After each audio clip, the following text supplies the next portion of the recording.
Hello friends, this is चेतन और मैं आप सभी का न्यूज़ पॉडकास्ट में स्वागत करता हूं। फ्रेंड्स, बिजनेस स्टैंडर्ड में एक आर्टिकल आया था जो कि फॉरेन ट्रेड या यूं कह लीजिए कि विदेशी व्यापार से संबंधित था, जिसमें यह बताया गया था कि फॉरेन ट्रेड किसी भी इकोनॉमी के लिए कितना जरूरी है।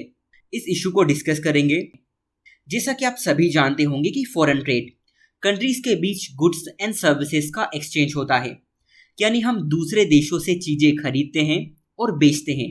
ओके, इंडिया का foreign trade last year 1.6 trillion dollar था, जो कि हमारी जीडीपी के करीब करीब 41% के बराबर है। ये कुछ बेसिक इंफॉर्मेशन थी जो आपको पता होनी चाहिए। अब इस आर्टिकल में जो राइटर हैं उन्होंने बहुत सारे इश्यूज को डिस्कस किया जो हमारी इकोनॉमी के लिए बहुत सारे चैलेंजेस सामने ला रहे हैं। फॉर एग्जाम्पल, इसमें लेबर इंटेंसिव एक्सपोर्ट की बात की गई थी। Friends, labour intensive export term का मतलब है कि हम जो प्रोडक्शन करते हैं उसमें काफ़ी ह्यूमन लेबर की नीड होती है, जैसे कि textile sector, footwear industry, diamond, jewellery, इस तरह से। इस आर्टिकल में ये बताया गया था कि garments, textiles, leather product, footwear, diamond and जो गोल्ड ज्वेलरी है, इनका एक्सपोर्ट 2015 की तुलना में बहुत पीछे रह गया। यानी जो लेबर इंटेंसिव एक्सपोर्ट हम 2015 में करते हैं, अब करंट में हम उतना नहीं कर पा रहे हैं। इसका फायदा दूसरे देशों ने उठाया। बांग्लादेश और वियतनाम ने गारमेंट्स मैन्युफैक्चर की स्ट्रेटेजी में चेंजेस किए और भारत को पीछे छोड़ दिया। यानी हमारा जो लेबर इंटेंसिव एक्सपोर्ट सेक्टर है वो कमजोर हो रहा है। फिर इन्होंने बताया था कि हम जो सर्विस एक्सपोर्ट करते हैं उसमें डाइवर्सिफिकेशन काफ़ी कम है। हमारी जो सर्विसेज है वो सिर्फ आईटी और बिजनेस सर्विसेज तक सीमित है। बाकी transport, travel, maintenance, repair, insurance, financial services और इंटेलेक्चुअल प्रॉपर्टी के यूज़ में हम काफ़ी पीछे हैं। इसके अलावा राइटर ने बताया कि जो हमारे फ्री ट्रेड एग्रीमेंट हैं उन्होंने हमारे ड्यूटीज स्ट्रक्चर को उल्टा कर दिया, क्योंकि फिनिश्ड गुड पर रॉ मटेरियल से कम इंपोर्ट ड्यूटी लगती है। यानी तैयार माल पर कच्चे माल से कम शुल्क लग रहा है। मतलब रॉ मटेरियल ज़्यादा महंगे हो रहे हैं और फिनिश्ड गुड सस्ते। इसके चलते हमारी लोकल इंडस्ट्री काफ़ी चैलेंजेस फेस कर रही है। हमारे फूड्स और एग्रीकल्चरल प्रोडक्ट्स हैं उनको यूरोपियन यूनियन और अमेरिका जैसे देश रिजेक्ट कर रहे हैं। इसी के साथ वेस्ट के नए नए रेगुलेशन हमारे लिए चिंता खड़ी कर रहे हैं।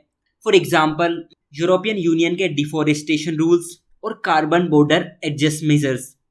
ये सारी दिक्कतें हैं, ये सारी प्रॉब्लम्स हैं जो हमारा फॉरेन ट्रेड झेल रहा है। एक बार इनको रिपीट कर लीजिए कि हमारा जो लेबर इंटेंसिव सेक्टर है वो कमज़ोर हो रहा है, वो वीक हो रहा है। हम जो सर्विस एक्सपोर्ट करते हैं उसमें डाइवर्सिफिकेशन काफ़ी कम है। हम जो फ्री ट्रेड एग्रीमेंट्स कर रहे हैं वो हमारी लोकल इंडस्ट्री के लिए ठीक साबित नहीं हो रहे। हमारे जो प्रोडक्ट हैं वो इंटरनेशनल मार्केट में क्वालिटी कंसर्न के चलते रिजेक्ट किए जा रहे हैं और दूसरे देशों की जो पॉलिसीज़ हैं वो हमारे फॉरेन ट्रेड को अफेक्ट कर रही है। लेकिन सवाल ये है कि हम इन्हें ठीक कैसे करें। राइटर ने ये बताया कि हमें लेबर इंटेंसिव जो एक्सपोर्ट है उसे फिर से रिवाइव करना होगा, उसे मजबूत करना होगा, उसे स्ट्रॉन्ग बनाना होगा। हमें सर्विस एक्सपोर्ट को डाइवर्सिफाई करना होगा। फ्री ट्रेड एग्रीमेंट से रिलेटेड हमारी जो लोकल इंडस्ट्री चैलेंजेस फेस कर रही है उनके इश्यूज़ को एड्रेस करना होगा।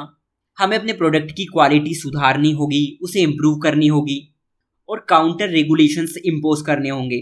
यानी यूरोपियन यूनियन अगर हमारे प्रोडक्ट्स पर कुछ रेगुलेशन इम्पोज करते हैं तो हमें भी ऐसी चीज़ें डेवलप करनी होगी, उन पर भी काउंटर रेगुलेशन लगाना होगा। Indian trade policy, Indian foreign trade और इंडियन एक्सपोर्ट से रिलेटेड मेंस में कोई सा भी क्वेश्चन आता है तो इन पॉइंट्स का यूज़ आप वहाँ पर कर सकते हैं। इसके अलावा एक न्यूज़ ये थी कि बिबेक देबरॉय, जो कि प्रधानमंत्री की आर्थिक सलाहकार परिषद के अध्यक्ष हैं, उन्होंने ये कहा कि भारत को पॉवर्टी के मेजरमेंट के लिए नए एस्टीमेट की ज़रूरत है। इन्होंने आगे ये कहा कि जो तेंदुलकर कमेटी है, रंगराजन कमेटी है और जो मल्टी पॉवर्टी इंडेक्स है, ये पॉवर्टी लाइन को, गरीबी रेखा को सटीक तरीके से परिभाषित नहीं करते, यानी ठीक तरह से डिफाइन नहीं करते।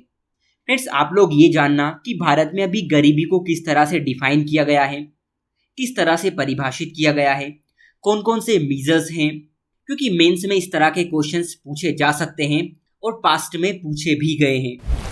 सो आज के लिए इतना ही। Thank you.